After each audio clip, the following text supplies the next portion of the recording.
नमस्कार दोस्तों, स्वागत करते हैं आप सभी का हमारे YouTube channel Rohit Yadav group पर, जिसमें आज हम बात करने वाले हैं 15 अगस्त 2023 के स्वतंत्रता दिवस के उपलक्ष्य में जारी हुए सारा श्री सुब्रत राय की तरफ से एक शुभ संदेश के बारे में, जो कि आप सभी जमाकर्ताओं और कार्यकर्ताओं के लिए आप सभी के लिए भेजा गया है और जिसमें उन्होंने अपने विचार आप सभी के साथ साझा किए हैं।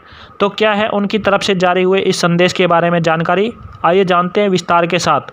जैसा कि आप स्क्रीन पर देख पा रहे हैं संदेश 15 अगस्त 2023 का, जिसमें आगे लिखा हुआ है, मेरे प्यारे प्यारे साथियों, स्वतंत्रता दिवस और अपने भारत पर्व की आप सभी को हार्दिक बधाई। सर्वप्रथम मैं उन महान विभूतियों को श्रद्धांजलि अर्पित करता हूं, जिन्होंने देश की आज़ादी के लिए संघर्ष किया, बलिदान दिए और देश की स्वतंत्रता के रूप में हमारे बेहतर भविष्य के द्वार खोले। हमारा यह बीता वर्ष अमृतकाल का वर्ष है। आज़ादी के 75 वर्ष पूरे होने पर अनेक घोषणाएं की गई थी, अनेक संकल्प लिए गए थे। इतिहास के बहुत सारे स्वर्णिम पृष्ठों को याद किया गया था, ताकि हम अपने अतीत से प्रेरणा लेकर अपने वर्तमान को संवार सके और अपने सुनहरे भविष्य की आधारशिला रख सके। ऐसा कभी भी नहीं होता कि हम जो चाहे सब प्राप्त कर ले या अच्छे भविष्य के लिए जो भी संकल्प ले उन सभी को पूरा कर ले। संकल्पों और उपलब्धियों की एक ऐसी प्रक्रिया होती है जो निरंतर चलती रहती है। इस प्रक्रिया के चलते रहने से हमारे देश ने जहां राष्ट्रीय स्तर पर विभिन्न क्षेत्रों में अनेक उपलब्धियां हासिल की है, तो अंतर्राष्ट्रीय स्तर पर अपने प्रभाव का विस्तार किया है।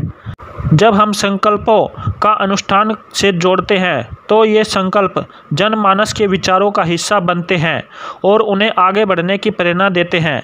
इस बार भी अनुष्ठान के रूप में देश भर के गांव से मिट्टी लाकर दिल्ली के कर्तव्य पथ पर अमृत वन बनाने की योजना क्रियान्वित की जा रही है। यह अमृत वन हमारी एक भारत श्रेष्ठ भारत की भावना को साकार करेगा। हम सच्चे भारतवासी की कामना होती है कि हमारा भारत निरंतर प्रगतिशील रहे और विश्व में उच्चतम स्थान प्राप्त करने के अपने स्वयं और संकल्प को पूरा करें। लेकिन जब भी हम अपने लक्ष्य निर्धारित करते हैं, अपने श्रेष्ठ संकल्पों को सिद्ध करना चाहते हैं, तो हमें हमेशा अपनी उन कमियों को ध्यान में रखना चाहिए जो किसी भी संकल्प की सिद्धि में बाधा बन जाती है। यहाँ मैं एक बार पुनः अपने देशवासियों का ध्यान उन समस्याओं की ओर खींचना चाहता हूँ जिनकी बात मैं लगातार उठाता रहा हूँ और जिनकी चर्चा देश के चिंतक विचारक किसी न किसी रूप में करते रहे हैं।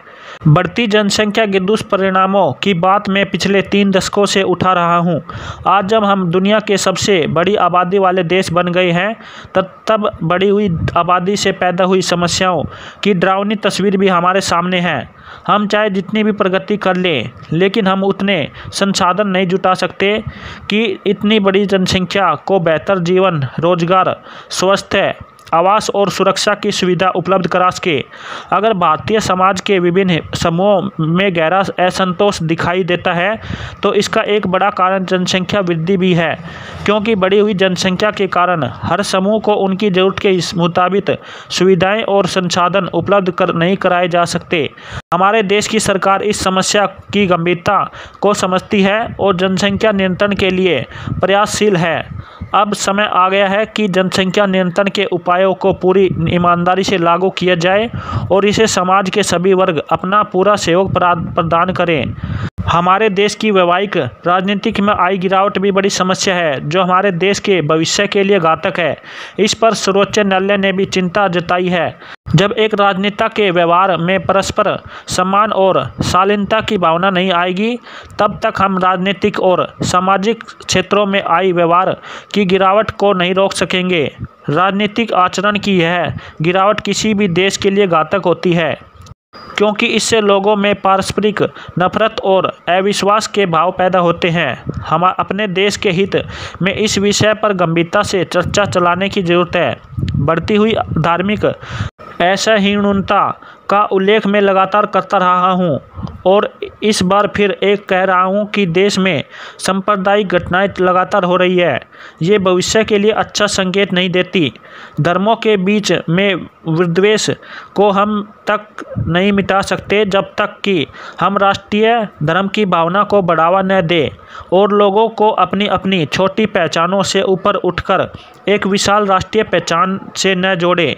जब हम सारा इंडिया परिवार में भारत पर्व मनाते हैं तो उनका उद्देश्य यही होता है कि हम जाति, धर्म, भाषा, क्षेत्र को अपनी पहचानों से ऊपर उठकर काम करें, स्वयं को सर्वप्रथम भारतीयों के रूप में पहचाने और भारतीयता का अपना सर्वश्रेष्ठ धर्म माने। मैंने इन सभी विषयों पर अपनी पुस्तक लाइफ मंत्रास और थिंक विथ मी में विस्तार से चर्चा की और समाधान सुझाए हैं। मुझे गर्व है कि हम सारा इंडिया परिवार के सभी सदस्य इन बातों को न केवल समझते हैं बल्कि आत्मसात भी करते हैं और व्यवहार में भी चलाते हैं। हम अपनी सीमाओं के भीतर हम ऐसे विचार का प्रयास करते हैं जो देश के हित में हो और देश की जनता के हित में हो। अगर देश संगठित और सुरक्षित रहेगा तो हम सभी सुरक्षित और सुखी रहेंगे। इसीलिए मैं अपनी सभी देशवासी मित्रों से अपील करता हूं कि वे अपने दायित्वों के प्रति सदैव सजग रहे और पूरी निष्ठा तथा देशभक्ति के साथ हर काम को करें जो देश के लिए शुभ हो। इन शब्दों के साथ मैं अपने स्वतंत्रता के महापर्व भारत पर्व की एक बार पुनः बधाई देता हूँ और आप सबके सुखद, सुरक्षित और सफल जीवन की कामना करता हूँ। मेरी शुभकामनाएं, मेरा प्यार और आशीर्वाद सदैव आपके साथ। जय भारत, जय सहारा, सारा प्रणाम, सारा श्री सुब्रत राय।